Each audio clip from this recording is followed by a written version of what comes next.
संविधान किसने बनाया है, यह अभी भी चर्चा और विवाद का विषय है। देखिए, व्यर्थ का विवाद है ना। ये राष्ट्र जो है, ये राष्ट्र 150 करोड़ लोगों का राष्ट्र है, ये किस विधान से चल रहा है इसका ज्यादा महत्व है या किसने बनाया, इस पर बहस ज्यादा महत्वपूर्ण है। हाँ, अरे किसी ने भी बनाया हो, कैसे संभव हो किसी एक व्यक्ति ने बनाया हो? ये व्यर्थ के भगवान और महापुरुष बनाने की प्रक्रिया है ना, जिसमें पूरे देश को उलझा दिया है, समाज को दो हिस्सों में बांट दिया है। किस बात पर लड़ रहे हैं? क्या देश का भला होने वाला है इससे? व्यर्थ के सच क्यों लाना चाहते हैं? सुनने में दिलचस्पी है संविधान की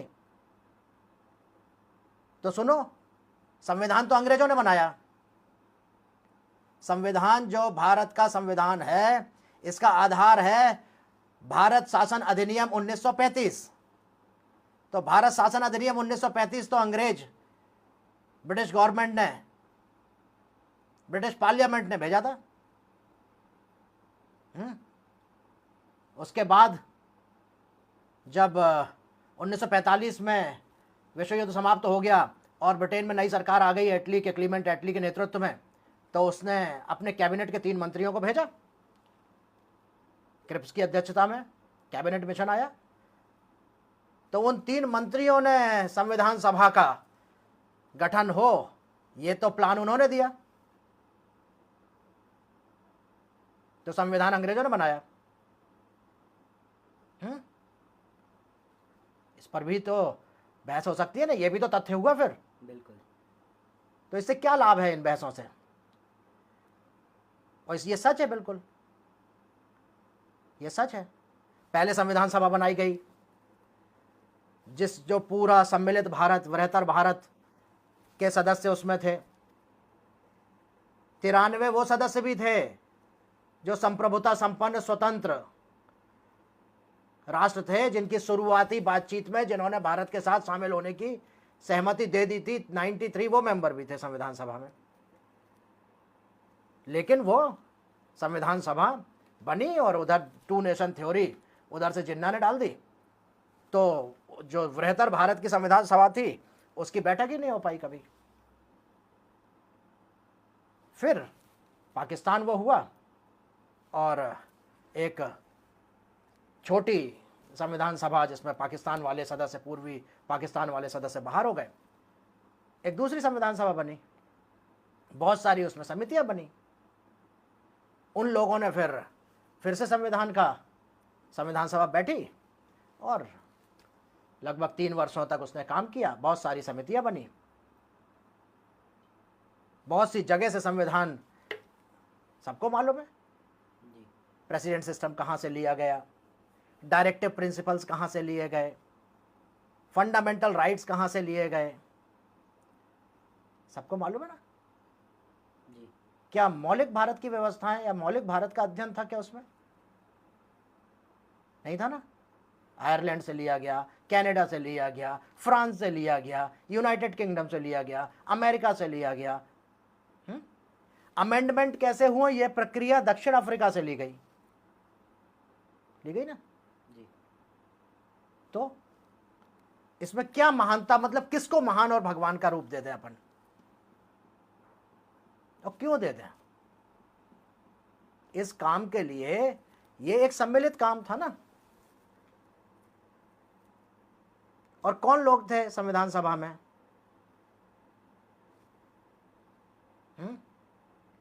वो सब अंग्रेजों से प्रभावित थे, उनके एंटी नहीं थे। एक पे वो मत लगाइए कि फलाने बोले कि ये अंग्रेजों के साथ थे और भिखाने बोले वो अंग्रेजों के साथ थे। हाँ, लगभग सब अंग्रेजों के साथ थे, सबकी लाइफस्टाइल वही थी, बढ़िया कोट पहनते थे, बढ़िया टाई पहनते थे, सबकी दोस्ती थी अंग्रेजों के साथ सबकी मित्रता थी, उनके परिवारों के साथ क्लब जाते थे, सब थे, अधिकतर ऐसे ही थे। भारतीयता से बहुत दूर थे अधिकतर लोग उसमें से। सबकी पढ़ाई विदेश में थी उस जमाने में। 1925-1930 में जो लोग इंग्लैंड जाकर के पढ़ाइयाँ कर रहे थे, उन लोगों ने, तो क्या वो अंग्रेजों से दूर थे, या अंग्रेजी मानस के नहीं थे, या अंग्रेजी शिक्षा उनमें कूट कूट के नहीं भरी थी, या उनका थॉट प्रोसेस अंग्रेजों जैसा नहीं था? था ना? बिल्कुल।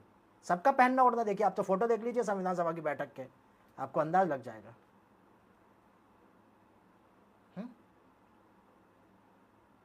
सब अंबेडकर साहब, उसके बाद सच्चिदानंद सिन्हा जो इसके टेम्परेरी वो बने, उसके बाद इवन पटेल, ये सब जो है विदेश में, इंग्लैंड में जो था, जो मिडिल टेम्पल करके बैरिस्टरों की एक वो थी, 2-2, 3-3, 4 साल सब लोग वहाँ पढ़े हैं। किस सिस्टम में दीक्षित हुए थे ये सब? कहाँ बहस में पढ़ रहे हो आप और हम?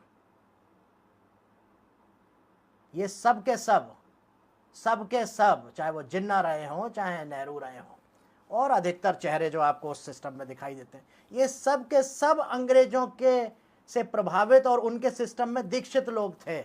उनकी वही सोच थी, उनको वही बेहतर लगता था। इन्होंने भारत की वर्णाश्रम व्यवस्था से कुछ भी नहीं उठाया, उसको पूरे को सिरे से खारिज किया। जिस आधार पे भारत जो है वो विश्व गुरु था, सोने की चिड़िया था, वो सारी चीजें इन्होंने सिरे से खारिज कर दी। और 300-400 साल पहले जो सिद्धांत वहां स्थापित हुए, चाहे वो अमरीकी क्रांति के साथ हुए हों या फ्रेंच क्रांति के साथ हुए हों, वहां जो सिद्धांत यूरोप में, पश्चिम में स्थापित हुए, जहां से व्यक्तिवाद बढ़ा, परिवार और समाज समाप्त हो गया, छोटे छोटे पावर अथॉरिटी सबकी खत्म हो गई, केवल व्यक्ति, उन सिद्धांतों के आधार पर आपका संविधान बन गया। क्योंकि वहां वो थे, ये लोग उस व्यवस्था में विश्वास रखते थे, इन्होंने बना दिया आपका संविधान। ये है संविधान की सच्चाई, ऐसे बना संविधान। और यदि आपको क्लेम ही देना है तो 1950 में संविधान लागू हुआ, 51 में ही जो है संशोधनों की बाढ़। क्यों? अभी तक 125 संशोधन हो गए, मतलब फ्लेक्सिबिलिटी, इलास्टिसिटी है ना उसमें। हाँ? उसको क्यों अपन एक पवित्र पुस्तक के तौर पे उसको क्यों आप ओढ़ना चाहते हो? क्यों आप उसको कुरान के तौर पे ओढ़ना चाहते हो कि उसके बारे में, उसके रचयिता के बारे में, उसमें जो लिखा गया है उसके बारे में कोई बोल नहीं सकता, प्रश्न नहीं कर सकता? क्यों नहीं कर सकता? इतने बड़े भूभाग, जिसको भूभाग भी कम होना है, ज्यादा होना है, इतने सारे लोग जो घटने हैं, बढ़ने हैं, उनके जीवन को संचालित कर रही है ना, उनके भविष्य को संचालित कर रही है ये। बिल्कुल। संविधान वो लेकर के चल रहे हैं, संविधान का गुटका लेकर के संसद में ड्रामेबाजी से क्या होना? अरे भाई, जैसे जैसे जरूरत पड़ती जाएगी उसमें संशोधन होते चले जाएंगे। वो कोई वैसा तो नहीं माना गया ना हिंदुस्तान में कि जो है वो देवदूत आए और उसकी भी जो 395 अनुच्छेद वो तैरते हुए आए और किसी गुफा में जो है आकर के उसमें शामिल हो गए, ऐसा तो कुछ नहीं कहा। तो मुझे ये लगता है व्यर्थ की बहस है ये, जो अभी 2 दशकों में शुरू हुई है। पहले तो नहीं थी। पहले क्यों नहीं थी? पहले, अच्छा आप एक बात तय कीजिए, यदि बाबा साहब भीमराव अंबेडकर को उस समय संविधान निर्माता मान लिया जाता, उनको उस समय भी नहीं माना गया। यदि 1950 में उनको संविधान का निर्माता मान लिया जाता तो 1952 में जनता उनको चुनाव हरा देती। बताइए, अगर 1952 में उन्होंने देश का संविधान बना दिया था 1950 में, तो 1 साल बाद जो चुनाव हुए उसमें उनको चुनाव हरा देती जनता। ठीक, उसके बाद चलिए राज्यसभा से भेज दिया कांग्रेस ने उनको।